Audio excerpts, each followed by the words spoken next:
Holly Cotton here, and you guys know my story of being a breast cancer survivor and how serious October is for me and all of the other millions of breast cancer survivors. Because even though we go through survivorship every day, it's definitely nice to have this month where we can bring awareness to people who don't think they're even at risk, also to highlight the people who have survived, and then also to acknowledge and pay our respects for those who did not survive and just have their story that is left with us. So I am so excited about our guest today.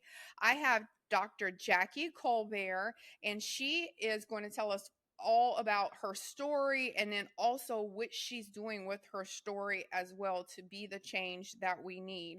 So, welcome, Dr. Colbert. Thank you so much for having me, Holly. I'm super excited to be here with you as a fellow survivor as well. It's such an important month, so it's my pleasure to be here to spend this time with you. Yes, yes. And before we started recording, we actually were having the conversation that so many women have all the time. And that is, we didn't ask to be in this sisterhood. We didn't ask to be joined together in this. I always say, you know what? The Lord could have chose something else. Can we all just, can I just be happy we're all from Louisiana or we all have a pinky toe, whatever it is. I didn't need to be in this survivor sistership, but yet here we are. And I know, Dr. Colbert, you'll tell us about some of the people and the populations and some of those interesting facts that people don't know of. But I know that you too have been with people that are going through the fighting or going through their treatment, going through whatever it is, remission, and then have succumbed to the actual cancer. So it's almost an appreciation that we have for life that we wouldn't have had before, because you realize how many women are walking in your shoes and you're still here after this diagnosis that so many women did not survive. So Yeah.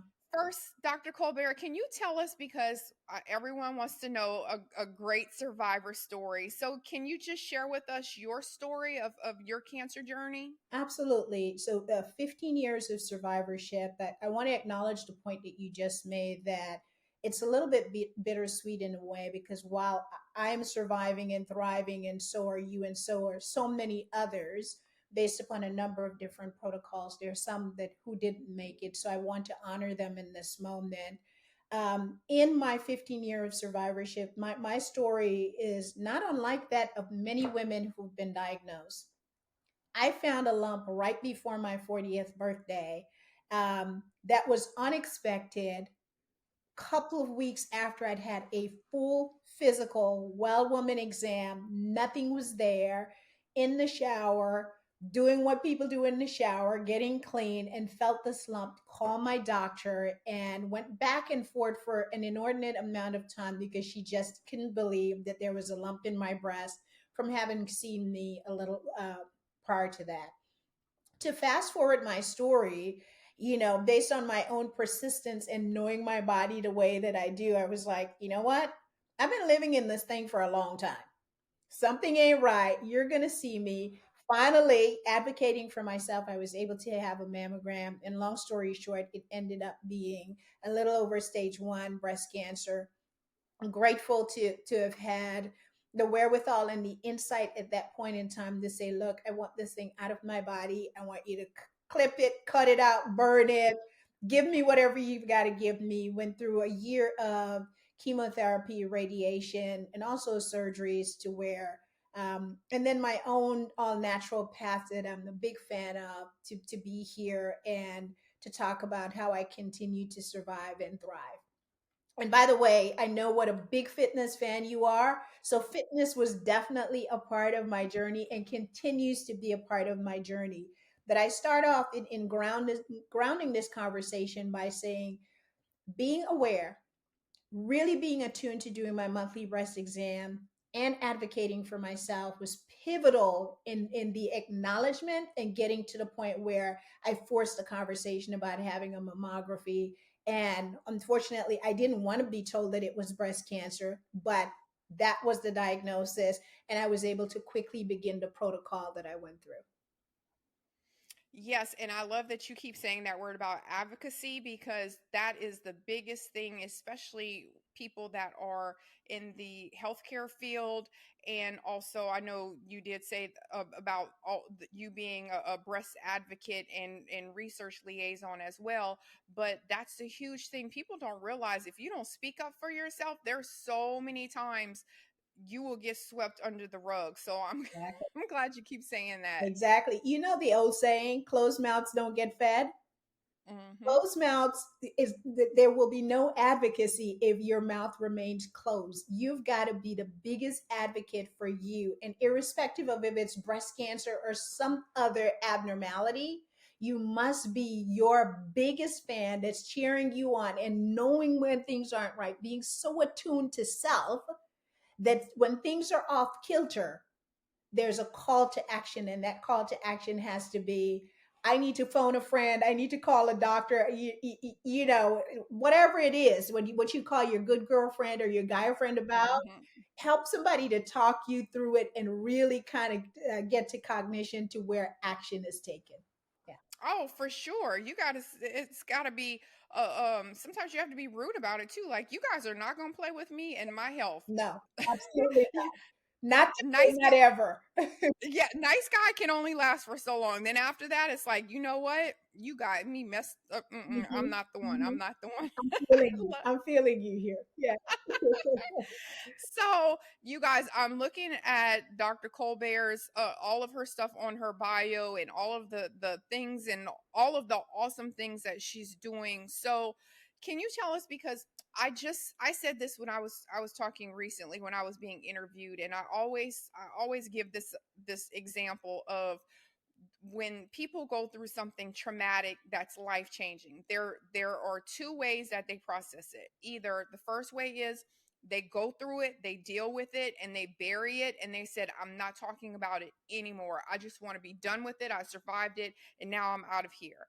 Or there's the other side where there are people that deal with it, and then they wake up and they're saying, wow, I'm still here for a reason. What am I going to do with this? Why am I here? Maybe this is defining a purpose that I should be living in life. Yeah. So you obviously were on the other side because you took that and you started a whole trajectory into not only just being a survivor and not only just speaking up and being an advocate, but creating a whole program to help other women thrive and pay for medical expenses. So tell us about your organization and how you started, because no one just wakes up and they're like, you know what, I'm going to make this happen and poof, it's done. Like, there is a whole process that you have to go through. So tell us about how you came up with that, the process of it, and what you guys are doing with that organization.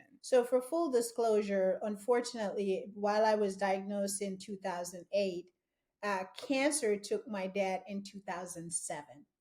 He passed away from prostate cancer. And in eulogizing my dad, I made a couple of promises to him.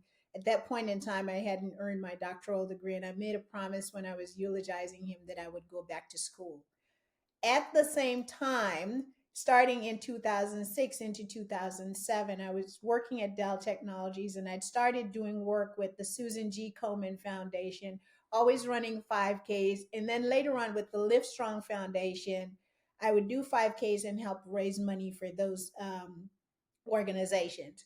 And so when I was diagnosed, I got to keep it honest and keep it real because that's just who I am. Part of me wanted to keep it quiet. Let me qualify why. Here it was. I was this fit chick, ex-military. I'd be doing boot camp. I was training people, doing all of this stuff. Honestly, I'm one of the cleanest eaters and picky eaters that you would meet. So it was so jarring to learn that I had this thing, right? Yep. Same, same. I was like, not me. Exactly. Like where would this thing come from? I'm a pescatarian. I don't eat pork. I don't eat eggs. I don't do this. I don't do that. I'm buff girl. Blah blah blah blah blah. So I kept it quiet for a while, but then I got mad, and I said, I'd be damned if I can just help one woman to not have to go through what I went through, I have to do something about it. Once I was settled and you know, I have to zoom back out and also acknowledge that in my diagnosis, the initial fear that lasted for just a little bit was quieted down when God said to me, "Be still and know that I am God. I'm still in the miracle business and you're going to be cancer free." And even when the doctors were telling me that cancer was still in my body, I was acting as though there was no cancer there. So that was my belief. And I wanted to extend that. I started doing little things around positive psychology, which I was just doing everyday things about that. And so when I did my dissertation work and I wrote about sisterhood, that just naturally, everything, it was a bit of an evolution. I don't want to send a message that I just did one hard swipe and kaboom, I came up with the organization. It was incremental adds to doing this body of work. Without belaboring the point, but getting very specific, around 2017, 2018 is when I said I wanted to formalize this and really go big in driving education, driving awareness, and much so needed funds for people who at times they have the benefits, but benefits only cover so much. At Hmm. times, they're not able to work. Like this month, we're helping to pay the rent of someone who is going through chemotherapy and is unable to afford rent. Or last year, being able to have 25 women being supported with their mammography so they don't have to do it. So, this work is soul work, it is passion work, it is intentional work. And dare I say, it's part of the reason why I'm in the sisterhood. God knew who he was giving it to, right? Because nothing happens unless he allows it to happen. And so I delight in getting up every day and thinking about what else I could do to effectuate change in this area. And through my organization, Sipping Positivity, Sipping Positivity was born out of, when you call your girlfriend and you're like, "Hey girl, I got some tea. What's the tea?" So my thought was, if you're going to give out tea, make sure that it's positive. And so let's sip some real tea. Sip responsibly, sip positivity. And so the positive psychology is associated with better health and good health. So I envelop my thinking, the science behind positivity in one's life, and the connection to living a longer and happier life. I love that. I love that. And I'll be honest, I also said this not too long ago because, people love to hear.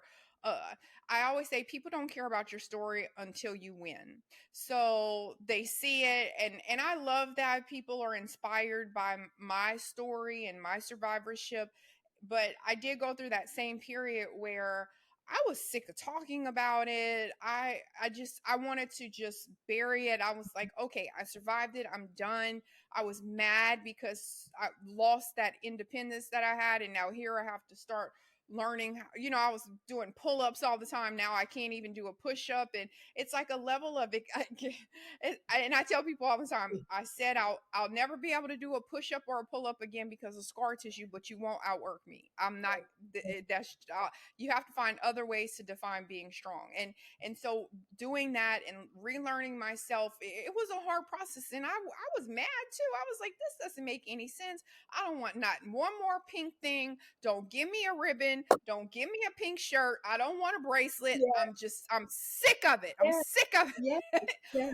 Or you get the people, oh, I heard about it, or now it's on the tiptoes. So there are so many things because people don't understand how to approach, especially women. But I think breast cancer and being in this sisterhood has just made me understand that women are so high functioning and we are so independent and we're doing all of these things. So there's not a lot of breast cancer, whether you just got diagnosed, whether you're a survivor or whatever. There's not a lot of women that are sitting around crying about it. No, Most women have that same attitude. They're like, all right, let's get it popping.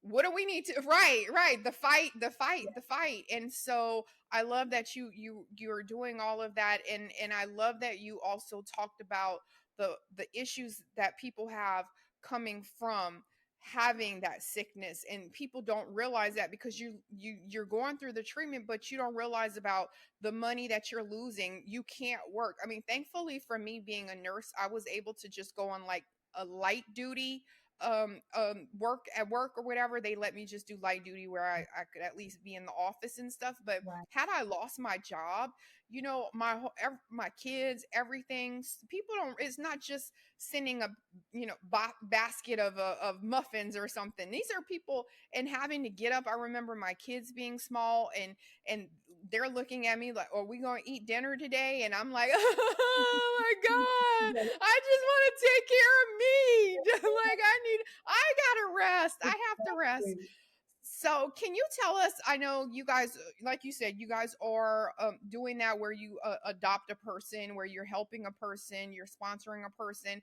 Can you just give us some more scenarios of some things just so people can understand some of that realistic comparison? Let me give you the real deal.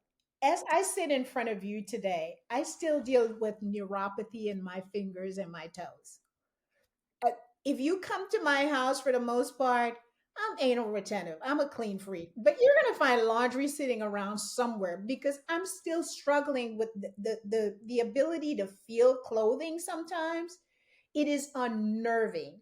And so we deal with some scenarios where I work with an organization, it's called ABC, and they help with lymphatic drainage. So we donated funds to them last year through our fundraising, such that if someone is reaching out to us and they're having an issue with their lymphatic system, they can go to that organization, have a lymphatic drainage session or two.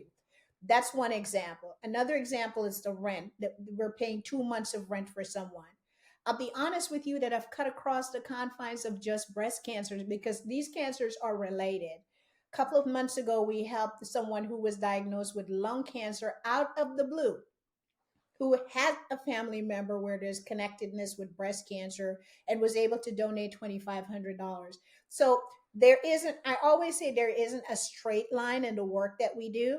It's very dynamic, it's not linear. And unfortunately, there are several underrepresented groups. Black folks are being outpaced in terms of the numbers.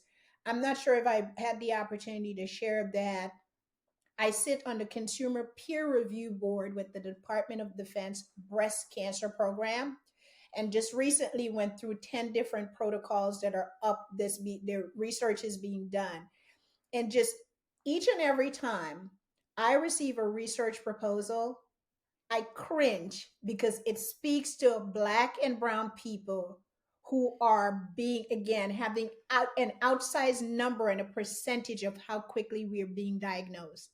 I have to do something. I have to do something. So whether sometimes it's education and awareness, sometimes it could be someone calling me to say, I just need somebody to go with me to the Rose and help talk me through the realities of my situation. So it's education, it's awareness, but the biggest thing that's really needed is the funding. And so sometimes some of those funding, the last part that I would add is that someone may need help with housekeeping. And one may say, as they're listening to this, housekeeping, you should be able to clean your own house. You don't know until you're going through it, how terrible it can feel. Sometimes people think they do need to bring a casserole over to you. Oftentimes it's less about the casserole. It's like, take my kids for a little bit just so I can rest. Give my brain a rest. And I see that you have some relatability as it relates to some of the challenges associated with it. And later this month, we're going to showcase, I can't divulge the person's name right now, someone who's going to share their story because we do keep it confidential who we give funds to. We report it in our annual report how funds are being allocated, but we want people to feel that they can come to us. And if there's a need for financial assistance, that it will be kept in confidence until such time that they tell us that it's okay to share that information.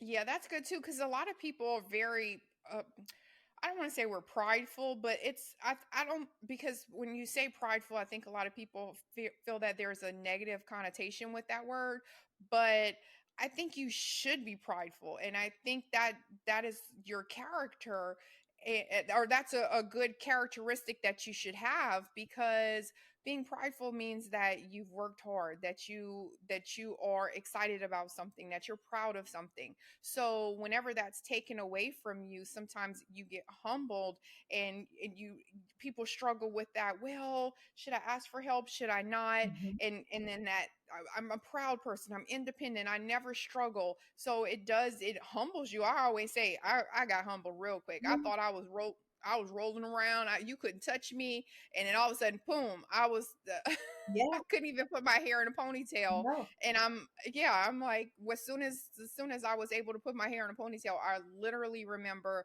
crying because I was so excited I could stretch my arms enough to put my hair in a ponytail. So I just kept saying to myself, this is the weakest.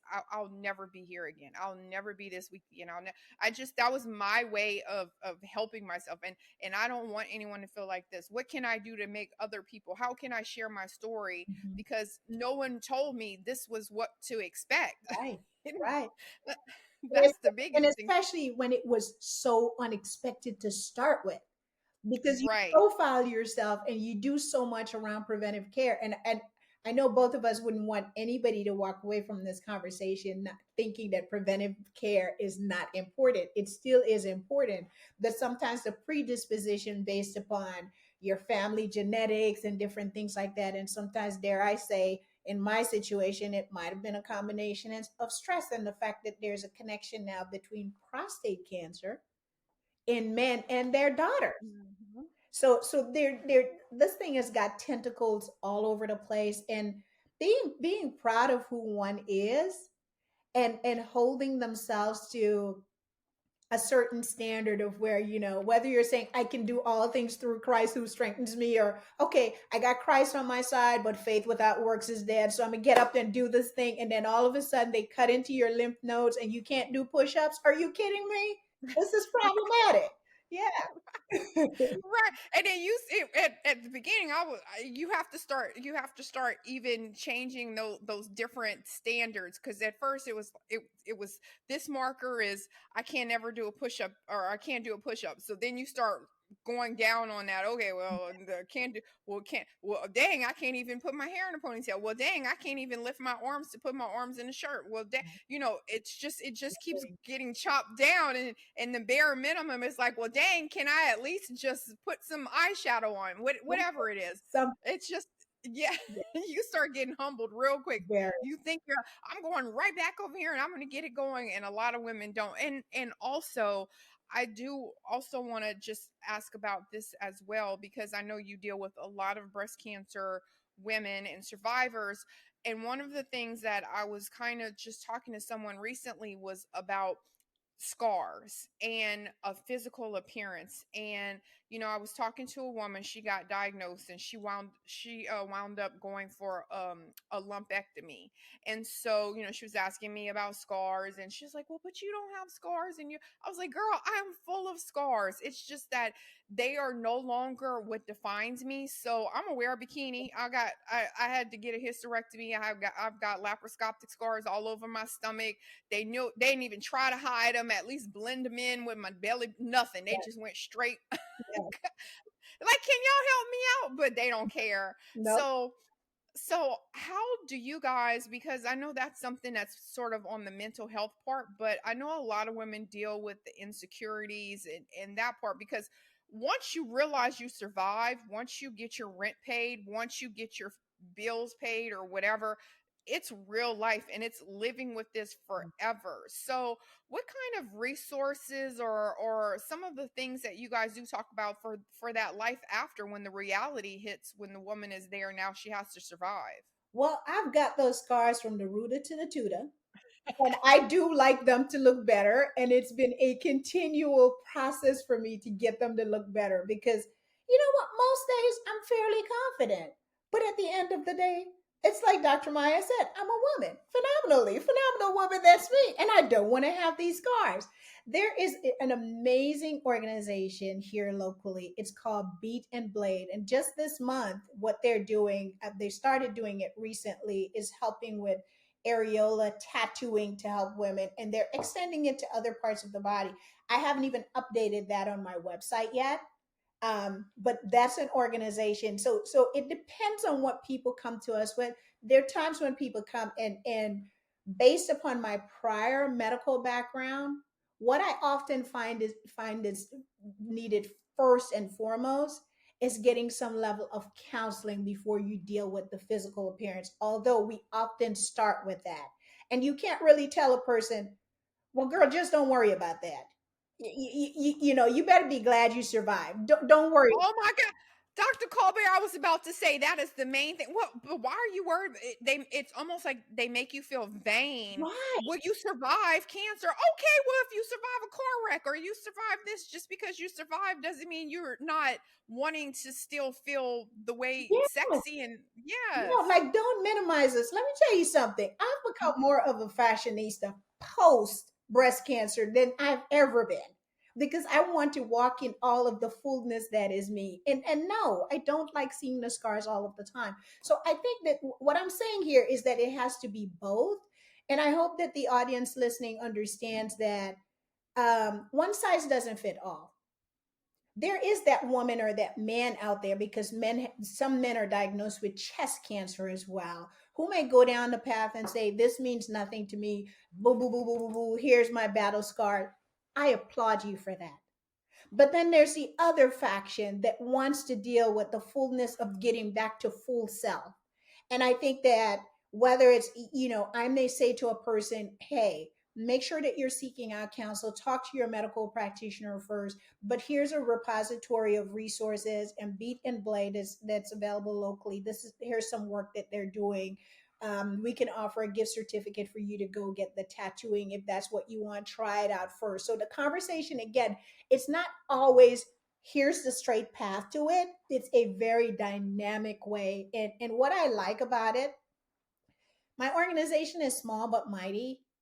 And there isn't a week that go by that I'm not talking to someone who is either having a fear that they may have breast cancer or they're actually going through it and they have a different type of need to where I'm reaching out to the Rose or my assistant and or my board that's on staff, that together we mobilize the network and the sisterhood to help them out. But yeah, lastly, let's not act as though how one looks and how one feels isn't connected and it's not important. We minimize people when we do that. Excellent points. And you heard that. You heard that. Okay. Yes. So the last question that I have for you, and then we'll go into how everyone can support and follow and all that great stuff. But the last question that I have for you is, I find that people that, especially that are in nonprofit, but also that are in nonprofits with sick individuals or people who maybe don't have the best outcomes. I know a lot of people may have nonprofits where they help underserved youth get this or do jobs or do that. Like there's always something that you can do. The person can come back in 10 years and they got their doctorate, or they're a surgeon now, whatever. It's all, there's always these positive stories. But unfortunately, when we're talking about something that has to do with wellness and cancer and illness, you're it maybe it doesn't always go in the direction that you want. And so I have a question, and this is for you as the person that's organizing this, because I know there are so many times that you do start helping a woman and she passes away from it, because of course you never know, especially with cancer, what stage it is, how your body is going to process it. Are you able to recover? And so I know I'm not even in as in such a dominant field as you. I just am sort of on the outside as an advocate. But like you said, you talk to people every week that something is going on. So how does that affect your mental health? And I know you talked about religion earlier, so I don't know if that's what you use, but how do you protect your mental health and keep such a positive attitude? Because you have to speak life into everyone. And sometimes even me as a nurse, because I'm also a practicing nurse, and I'll look at something and I'm like, or people will ask me and I'm like, it ain't gonna be good, and they're like, why would you say that? And It's realistic. I want you to be prepared. They're they will never walk again, or they will never, so it's hard. I know you want to hear positivity, but it may not be positive. So how do you deal with those things to keep yourself where you don't get discouraged and you keep yourself in such a good and positive mentality? I have to be in tune with reality. I cannot be out of touch with reality. The fact that 1 in 8 women will be diagnosed, and that 1 in 8 women does not even include the underrepresented population of Black and Brown women, that number is even higher. Um, I have to deploy the whole thing, all of the things, to get this head space together and to get my heart space together. That means my faith is deployed on a daily basis.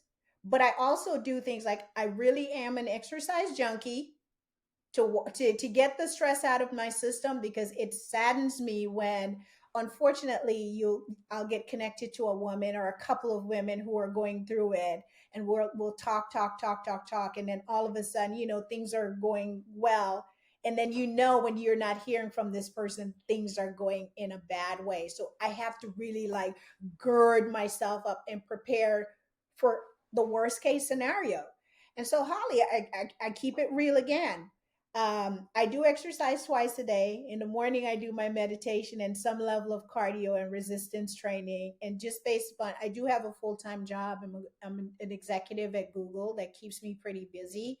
So at night, I do have to do a certain level of decompression just to kind of get stuff out of my system, meditation and prayer.